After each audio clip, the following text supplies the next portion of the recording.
Hey everyone, what's going on? If you've been sailing around Civilization VII lately, you already know there's a fresh coat of salt spray on the map and some genuinely game-shifting changes. Update 1.3.0, the Naval update, is here, and it doesn't feel like a small balance nudge. It feels like someone finally asked, what if the coasts weren't just pretty city backdrops, and then went all in on making shorelines matter? So pull up your world map, because I want to walk you through how this patch actually plays at a practical level, how to adjust your openings, and a few sneaky ways to get more wins out of the sea.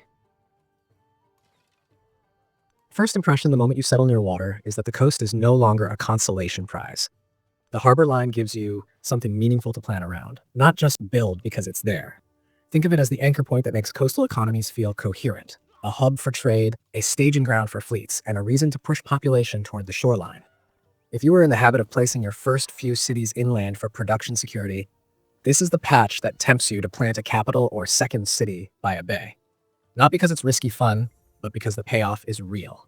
The economy snowball you get from early sea trade and adjacency feels tangible, and once you start pairing that with your resource pickups, you'll notice your gold and tempo ticking up a touch sooner than you're used to. Then there's the new naval unit that's immediately shaping mid-game tempo, the privateer. Picture a fast, sly ship that thrives on harassment, raids, blockades, making traders miserable, slipping around in ways heavier ships can't. What makes it sing is how it bridges the gap between early exploration and late naval dominance. Before this patch, there was often this awkward lull where you knew you should control the seas but didn't have an engaging or efficient toolkit to do it. Now you've got a purpose-built troublemaker. You don't need a whole armada to make life painful for your neighbors. A pair of privateers can tilt an entire coastline into panic mode, forcing enemies to invest in defenses, reroute trades, or leave a few units at home that they really wanted to march inland. That flavor change is backed by an overall rework to naval combat that finally clarifies roles. Light and heavy naval classes aren't just names, they're distinct choices. Light ships are about mobility, scouting, and those precision hits that punish sloppy positioning. Heavy ships are about soaking damage, asserting a zone of control, and anchoring a line so your lighter units can keep zipping in and out. Ranged usage also feels better. You'll find you have more reason to play a proper formation at sea. Heavies absorbing the brunt, ranged elements layering pressure, and lights prowling for trades and stragglers. It's the kind of structure that makes naval fights feel closer to what we love about land battles. Timing, flanks, screens, without needing a land choke to make it interesting. Ocean tiles and coastal resources aren't just garnish either. They pull you outward. You'll feel it the moment your first workboat hits a new patch and your harbor starts enabling trade throughput. Suddenly, that far-flung island isn't a vanity project. It's a node in your economy and a forward dock for raids. On some maps, a cheeky island city can be a springboard for projecting power across two continents. The way resources show up now nudges you into a blue water mindset, which opens strategy trees that were previously niche. If your Civ kit has any synergy with additional gold, naval production, or early ocean access, you'll see it earlier and more vividly. Even civs without explicit nautical flavor can profit just by being the first to stitch together an efficient coastal trade web. And while the water content steals the spotlight, there's a broad balance pass under the hood that you will feel in the land game. Some of the high variance play patterns have been tightened, and that's good for a title still settling into its meta. Fewer win just by picking X moments, more win by playing your plan moments. You'll want to revisit a couple of your comfort civ openers because that little edge you relied on might have been smoothed out, or a previously overlooked perk now has real teeth. I've had a couple games where I went in expecting same old and realized my old build order wasn't the most efficient path anymore. It's not whiplash. It's a gentle nudge to rethink and retime some spikes, and I'm into it. Let's talk about content you can claim because free is the best price. The tides of power goodies start to roll in with flavor that absolutely complements the naval push. Edward Teach, yes, Blackbeard, and the Republic of Pirates are tailor-made to play the harassment game, and Tonga brings that Pacific strength, a perfect cultural match for island hopping, exploration, and water-first city planning. If you've ever loved being that player who appears out of the fog with sails up and a mischievous grin, this is your candy shop. You can threaten coastal cities, mess with trade arteries, and snowball gold from disruption rather than pure production. It's a style that annoys opponents in the most satisfying way because it steals momentum without needing to capture half the map early. How do you translate all this into a stronger start? If the map hands you a coast, consider making the harbor a priority alongside your usual growth and defense. You don't have to throw your entire build at it, but getting that district online and staffed turns the water from scenery into infrastructure. Pair it with a scout pattern that reveals nearby shorelines so you know where the juicy resources and trade lines are going to be. If a neighbor is also coastal, note their harbor placement and think like a raider. Where will their traders path? Which tiles give your privateers safe approach and escape routes?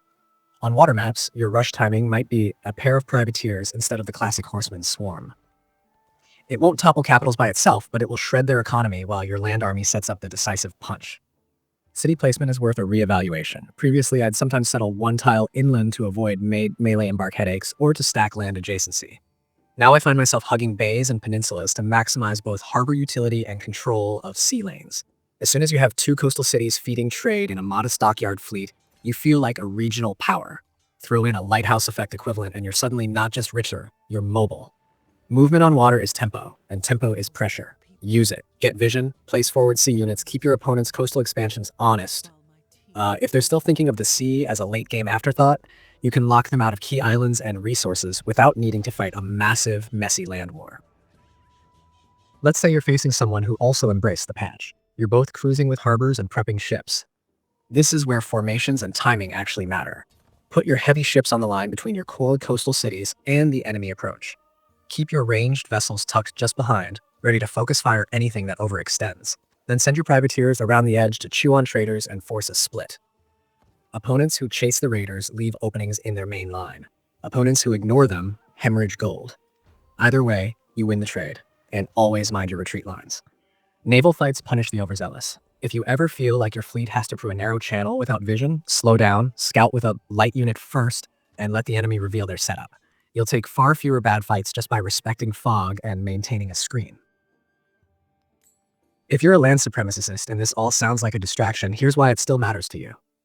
Controlling the water doesn't just secure gold, it denies safe reinforcement routes and flanking avenues. Even pure land victories become easier when your opponent can't freely shuttle units along the coast, can't move settlers to island expansions, and can't use sea trade to cover for poor domestic tiles. Your artillery parks feel safer when you know a naval bombardment isn't going to surprise your flank. And if you're the one with the navy, your coastal siege support turns tough cities into manageable sieges, softening walls and pushing the defenders into awkward positions. The exploration game gets a lift too. Those extra ocean tiles and resources pull your scouts in new directions. I like sending a light ship early to circle rivers that meet the coast and to log where the best later cities will go. With this patch, I'm treating the sea like a second road network. The moment your ranged ships are online, your empire's radius of influence doubles. You can pivot to an entirely different front, shut down a distant opponent's growth, or answer a threat with burning 10 turns tramping through forests. If you enjoy dynamic mid-games, this is your playground. One of my favorite parts of this update is how it creates new timing windows. The privateer arrives at a stage where many players are getting comfy, maybe fixing their districts and preparing for the next phase. That's your cue to hit them where it annoys most, their wallet. 2 or 3 raiding ships timed with a land push often causes total confusion. Do they split to protect gold? Do they commit to land and hope the trade survives? Do they chase your raiders and abandon a front? None of those are good answers for them, man. You're manufacturing dilemmas, and that's how you win strategy games without needing pure stat advantages. And hey, if you're newer and all this fleet chatter sounds advanced, don't worry. Start simple. On your first coastal game, aim for one respectable harbor city, a couple of trade routes that touch water, and one light ship for vision. When you can afford it, add a privateer and just see what trouble you can cause. There's no need to master perfect formations on your first try. Just feel how much information and leverage a single ship grants. You'll begin to sense when the enemy has left a gap, when a blockade can force them to reroute, and when a quick raid can fund that wonder you've been eyeing. Looking a bit beyond, there's talk about a mode that lets you run one civilization from start to finish as a focused testing experience, plus a broader feature workshop idea. That's separate from this patch, but it's a promising sign that the devs want to iterate with the community and try experimental knobs to see what sticks.